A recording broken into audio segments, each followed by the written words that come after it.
Should we continue animal testing? Warning, in this video there will be graphic images shown, so if you have a weak stomach, look away or click out now.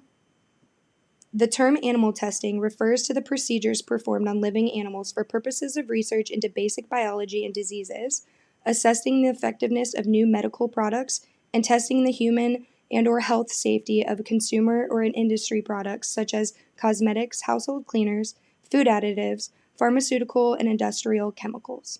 Animal testing is cruel and unnecessary. Animals cannot give consent to being a test subject for starters, and then they're forced to endure this pain and suffering.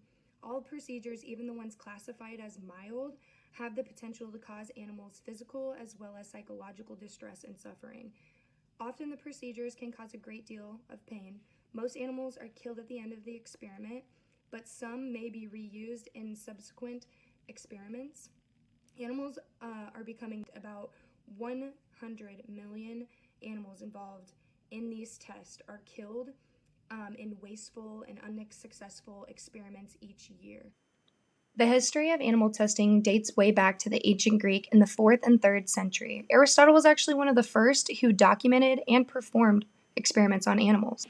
Some common animal testing procedures would be food and water deprivation, forced chemical exposures, so they can do tests on that, which would include oral force feeding, forced inhalation, skin or injected into the abdomen or muscles. Another thing could be short and prolonged periods of physical restraints for observations and experimentation, exposure to drugs, chemicals of infectious diseases at levels that can cause illness, pain, distress, or even death. The list doesn't stop there. They use genetic manipulation to add or take away genes of these animals. They also infect wounds, burns, and other injuries to study the healing process and what it feels like from a psychological stance. With that, they also do behavioral experiments designed to distress these animals through electric shock or forced swimming. Other manipulations are also created to use animal models to look at human diseases ranging from cancer, stroke, depression, and anxiety.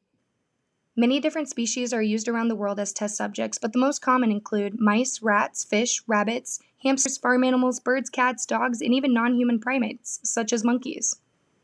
Through research, at least 85 HIV vaccines have been successful in non-human primate studies. As of 2015, everyone has failed to protect humans. In one case, an AIDS vaccine that was shown to be effective in monkeys failed in human clinical trials because it did not prevent people from developing AIDS, and some believe it made them more susceptible to the disease than before.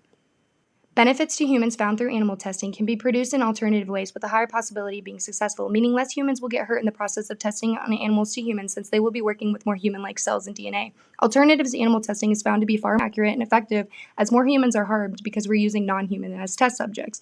With that, alternatives to animal testing are found to be far more cheaper.